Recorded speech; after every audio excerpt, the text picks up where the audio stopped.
Without question, the biggest political scandal Britain has ever faced will be exposed tonight. It involves a secret network of the highest office holders in the land, past and current members of Parliament, cabinet ministers, judges, diplomats, even one of the country's top spies. These men are accused of some of the most sadistic child sexual abuse imaginable on hundreds of victims, some as young as 8. More confronting still are claims that children were killed in order to protect this network of predators, including one boy whose father worked at the Australian High Commission in London. For over 40 years, the evil child predators acted with complete impunity, hiding behind the facade of respectability. But no longer.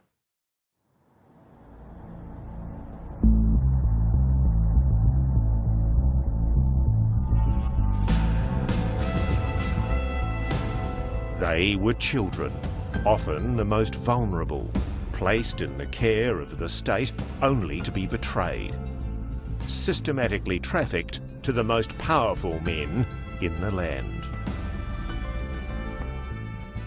How many times were you raped? Wow. Maybe twice, 3 times a week. Boys and girls both, farmed out to pedophiles like throwaway toys.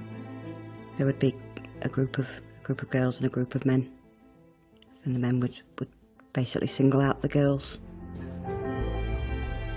Tonight, 3 victims speak out. Claims of a monumental cover-up, that children were murdered, one of them the 15-year-old son of the Australian High Commissioner's chauffeur.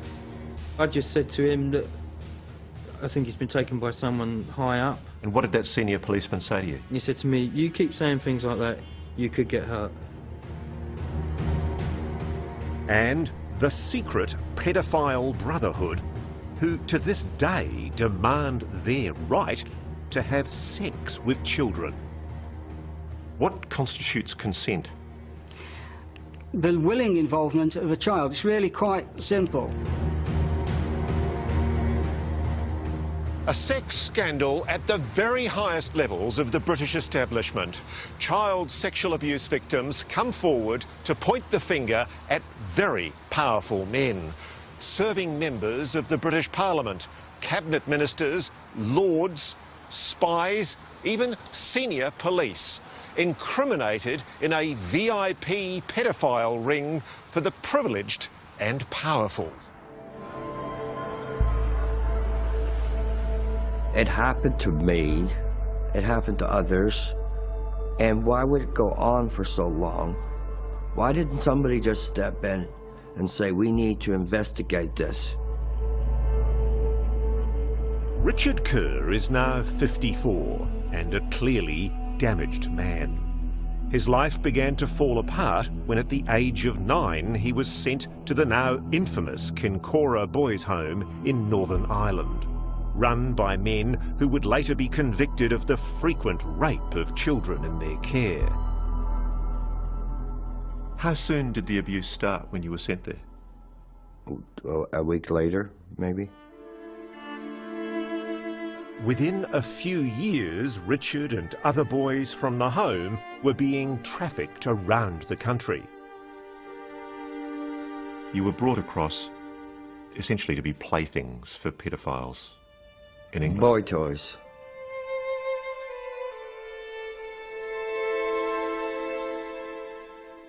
I felt afraid to say no.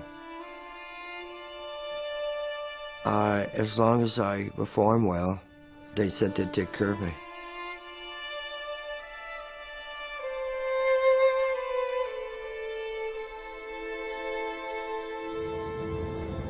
So when you first came to London, Richard, what was the first place you were brought to? The first place, I was taken to Dolphin Square. Today, Richard Kerr is bringing us back to the place where he was taken to meet the men who ruled the country. an upmarket apartment complex called Dolphin Square, just minutes from the Houses of Parliament.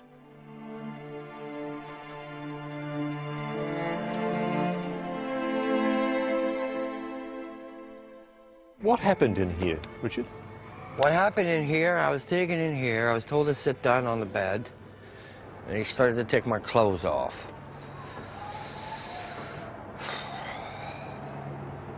Still hurts, doesn't it? Of course it hurts. I've never forget, it hurts.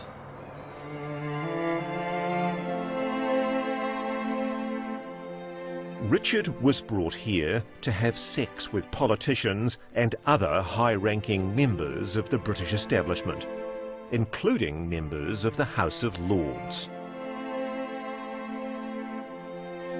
Are any of them still in the Parliament?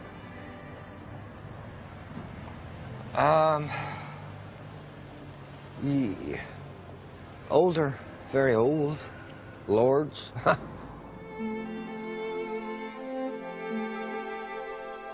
Richard was one of dozens of boys and girls, almost all from state institutions, brought to the homes of the rich and powerful to be forced into sex with adults.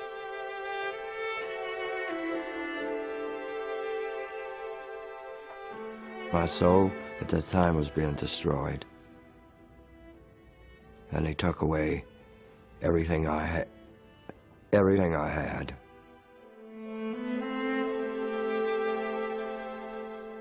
British police are now investigating compelling evidence that dozens of children suffered similar fates. I am Mr. Baker. I am age 11. The happy smile hides a terrible secret. When this video was taken of 11-year-old Esther Baker, she had already been sexually abused for years. At the age of 6, a family member took you to other pedophiles, didn't they? Yes. There would be a group of girls and a group of men. And the men would basically single out the girls, pick who they wanted, and then we'd be abused. Raped? Yeah. They did anything from molestation, which is touching, and oral sex to full penetrative sex. Esther, now 32, has identified 2 British politicians who were among her abusers in the early 1990s. The man I'm going to show you the photograph of is a lord, a very senior politician. Have a look at this photograph and tell me if you recognise this person. Yeah. Yeah. So you're absolutely clear that this is the man that sexually abused you? Yeah. Over how many years? Over about 5-6 years. And him? Yeah. So the photograph I'm showing you now is a person who, until very recently, in fact the last election, was a fairly senior member of a political party in the House of Commons. Yeah. You're saying that that man abused you? Yeah. How can you be so sure? A lot of people might be watching this and thinking, well, she was a little girl. Maybe she's confused. Maybe she genuinely believes what she's saying, but she's confused. What do you say to that? I'd say you don't forget those faces. No way.